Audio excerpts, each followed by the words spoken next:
ജനങ്ങൾ ഈ ഹർത്താൽ ഏറ്റെടുത്തിരിക്കുകയാണ്. ചൂരൽമല മുണ്ടക്കയിലെ ദുരന്തത്തിൽ കേന്ദ്ര സംസ്ഥാന ഗവൺമെൻറ് നടക്കുന്ന രാഷ്ട്രീയ നാടകങ്ങൾക്കെതിരായി ജനങ്ങളെ ഏറ്റവും വലിയ പുനരധിവാസം അവരെ സഹായിക്കേണ്ട പദ്ധതികൾ ഒന്നും നടപ്പിലാക്കാൻ കേന്ദ്ര സംസ്ഥാന സർക്കാർ തയ്യാറാവുന്നില്ല.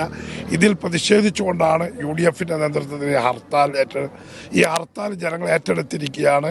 ചൂരൽമല മുണ്ടക്കയിലെ LDFും കൂടെ ഹർത്താൽ പ്രഖ്യാപിച്ചിട്ടുണ്ട്. LDF അവരുടെ ഗവൺമെൻറ് ആകെ ചെയ്ത് 10,000 രൂപയുടെ സഹായം അതെന്നെ പൂർത്തിയാക്കാൻ സാധിച്ചിട്ടില്ല.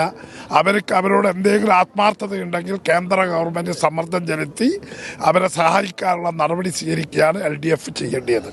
തീർച്ചയായും നിഷാദ്, ഇതുപോലെ തന്നെയാണ് വയനാട്ടിൽ നിന്നുള്ള വിവരങ്ങൾ പങ്കുവയ്ക്കുന്നത്. വയനാട്ടിൽ LDFിന്റെയും UDFിന്റെയും സംയുക്ത ഹർത്താലാണ്. സംയുക്ത ഹർത്താൽ വെച്ചാൽ രണ്ടുപേരും രണ്ട് നിലയ്ക്കുള്ള ഹർത്താൽ പ്രഖ്യാപനം നടത്തിയിരിക്കുകയാണ്. UDFിന്റെ മുദ്രാവാക്യം കേന്ദ്ര സംസ്ഥാന സർക്കാരുകളുടെ സമീപനത്തിന് എതിരെയാണ്. കേന്ദ്ര സർക്കാർ കഴിഞ്ഞ ദിവസമാണ് വയനാട്ടിനെ ഒരു ദേശീയ ദുരന്തമായി പ്രഖ്യാപിക്കാൻ കഴിയില്ല, ദേശീയ ദുരന്തമായി പ്രഖ്യാപിച്ചാൽ അതിന് പലതരത്തിലുള്ള സഹായങ്ങൾ പുനർനിർമ്മാണത്തിനും ഒപ്പം തന്നെ മരിച്ചവരുടെ കുടുംബാംഗങ്ങൾക്കും പരിക്കേറ്റവരുടെ കുടുംബാംഗങ്ങൾക്കും നൽകുന്ന സഹായത്തിനുമടക്കം വലിയ തുക കേരളത്തിന് വേണ്ടി മാറ്റിവെക്കേണ്ടി വരും. എന്നാൽ അങ്ങനെ തയ്യാറല്ല എന്ന് കേന്ദ്ര സർക്കാർ അറിയിച്ചതിന്റെ പശ്ചാത്തലത്തിലാണ് രണ്ട് മുന്നണികളും ഹർത്താൽ പ്രഖ്യാപിച്ചിരിക്കുന്നത്. ഇപ്പോൾ